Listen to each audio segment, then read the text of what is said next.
அரசனோட reference வந்து வடசென்னையில் கொடுத்துருக்காங்க. அது என்னென்ன ரெஃபரன்ஸ் சொல்லி இந்த வீடியோவில் பார்ப்போம். நம்ம சேனல் நீங்கள் புதுசாக இருந்தால் சப்ஸ்கிரைப் பண்ணி சப்போர்ட் பண்ணுங்கள். நம்ம வடசென்னை படத்தில் வந்து ஃபங்க் வச்சுருக்கிறவங்களாம் போலீஸ்கார் வந்து பிடிக்கிற மாதிரி ஒரு சீன்ஸ் வச்சுருப்பாங்க.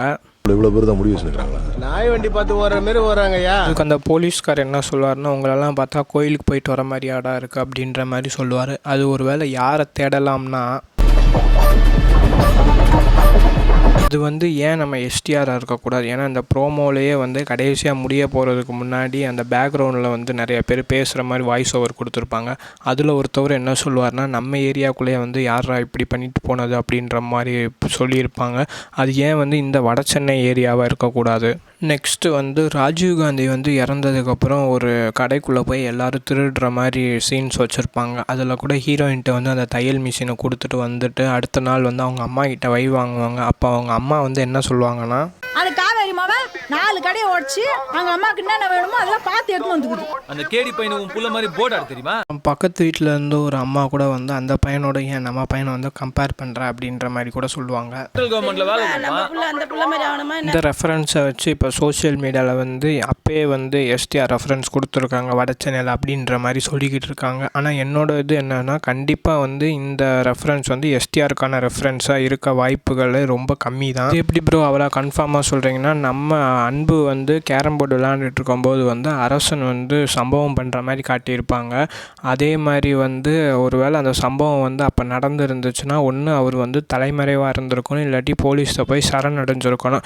அவர் ஏன் போய் இந்த மாதிரி கடையில் போய் திருடிட்டு வர போகிறாரு? இந்த 2 படமும் ஒரே டைம் லைனில் தான் வருதுன்னு சொல்கிற விதமாக வந்து ஒரு 2 டைலாக்ஸ் வந்து வச்சுருப்பாங்க. ஃபஸ்ட்டு வந்து வடசென்னையில் என்ன டைலாக் வச்சுருப்பாங்கன்னா, ராஜீவ்காந்தியை சாவச்சிட்டாங்க சார். அரசன் ப்ரோமோவில் கூட அந்த ஜட்ஜ் அம்மா கேட்பாங்க, அந்த 3 கொலையை நீ தான் பண்ணியாப்பா அப்படின்னு கேட்கும்போது நம்ம எஸ்டிஆர் வந்து அன்னைக்கு நைட்டு ஃப்ரெண்ட்ஸுங்களோட கேப்டன் பிரபாகரன் படத்துக்கு போயிருந்தாங்கம்மா.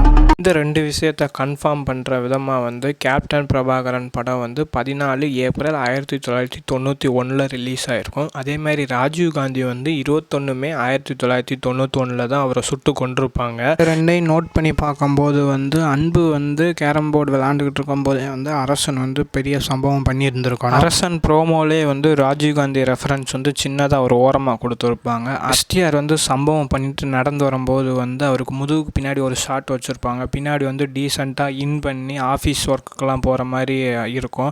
ஆனால் அப்போ முன்னாடி பார்க்குறப்போ வந்து ரத்தமாக இருக்கிற மாதிரி இருக்கும். அதே மாதிரி அந்த பின்னாடி ஷாட்டில் காட்டும்போது ஓரமாக ஒரு இடத்துல வந்து ஒரு போஸ்டர் வந்து ஒட்டியிருக்கும். அது என்ன போஸ்டர்னால், இவரை காட்டி கொடுத்தா 10 லட்ச ரூபா வந்து ரிவார்ட் கொடுப்போம் அப்படின்ற மாதிரி போஸ்டர் ஒட்டியிருப்பாங்க. அது யாருன்னா சிவராஜன். இவர் தான் வந்து master mind of Rajiv Gandhi death, அதாவது தேடப்படுற குற்றவாளி அப்படின்னு சொல்லலாம். அது பக்கத்துலேயே வந்து ஒரு ஃபீமேல் ஆர்டிஸ்ட் அவங்களோட போஸ்டர் வேறு ஒட்டியிருப்பாங்க. அது யாருன்னு சொல்லி சரியாக தெரியல. ஒருவேளை நம்ம வெற்றிமாறன் வந்து எந்த ஒரு பாலின பாகுபாடும் பார்க்கக்கூடாது அப்படின்றதுக்காக அவங்கள ஒட்டினாங்களா என்னன்னு தெரியல. லேடி யாராக இருக்கும்னா, நம்ம ராஜீவ்காந்தி கொலை வழக்கில் சம்மந்தப்பட்ட இன்னொரு லேடியாக கூட இருக்கலாம். அது யாருன்னு தெரிஞ்சால் நம்ம கமெண்ட் பாக்ஸில் கமெண்ட் பண்ணுங்கள்.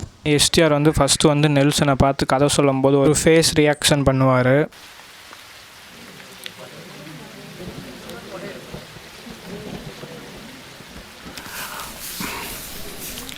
எங்கேருந்து இன்ஸ்பயர் பண்ணி எடுத்துருக்கலாம்னா, நம்ம ஆண்டவர் எடுத்த விருமாண்டி படத்தில் இதே மாதிரி ஒரு ஷாட் வரும்.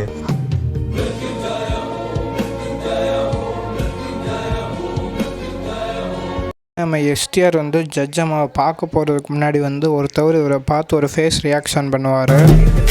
நான் சொல்லி கொடுத்தா ஞாபகம் இருக்குதுல்ல. அவர் ஃபேஸ் ரியாக்ஷனை பார்த்தா ஆல்ரெடி ஒரு எங்கேயோ பார்த்த மாதிரியும் இவன் எங்கே இங்கே வரான் அப்படின்ற மாதிரியும் தான் இருந்துச்சு. இந்த ப்ரோமோவில் வந்து ஒரு சின்னதாக ஒரு மேரி மாதா கோயில் வந்து காட்டுற மாதிரி இருக்கும். அந்த கோயிலுக்கு முன்னாடி அவர் நடந்து வந்துக்கிட்டு இருக்கும்போது வந்து ஒரு டெவில் லுக்கில் இருக்கும்.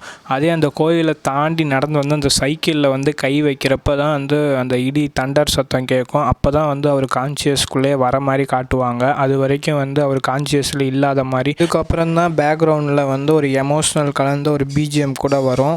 வடசென்னை படத்தில் நம்ம ராஜன் ஒரு டைலாக் சொல்லுவார், தம்மா துண்டு ஆங்கர் தாண்டா அவ்வளோ பெரிய கப்பலே நிறுத்துது அப்படின்னு. டைலாக்கை ரெஃபர் பண்ணுற மாதிரி நம்ம எஸ்டிஆர் கழுத்தில் வந்து ஒரு டாலர் சிம்பிள் இருக்கும். அது என்ன சிம்பிள்னா, ஆங்கர் சிம்பிள். ஒருவேளை நம்ம எஸ்டிஆர் கூட கடலுக்கு போயிட்டு வர மாதிரி கூட இருக்கலாம். இதெல்லாம் தான் நான் அரசன் ப்ரோமோ வந்ததுக்கப்புறம் வட சென்னையை பார்த்து நோட்டீஸ் பண்ண விஷயங்கள். இதே மாதிரி நீங்கள் ஏதாச்சும் ஒரு விஷயங்களை நோட்டீஸ் பண்ணியிருந்தீங்கன்னா நம்ம கமெண்ட் பாக்ஸில் கமெண்ட் பண்ணுங்கள். இதே மாதிரி அரசன் ப்ரோமோ பிரேக் டவுன் வீடியோ நம்ம சேனலில் இருக்குது. நம்ம சேனலுக்கு நீங்கள் புதுசாக இருந்தால் சப்ஸ்கிரைப் பண்ணி சப்போர்ட் பண்ணுங்கள். தேங்க்ஸ் ஃபார் வாட்சிங்.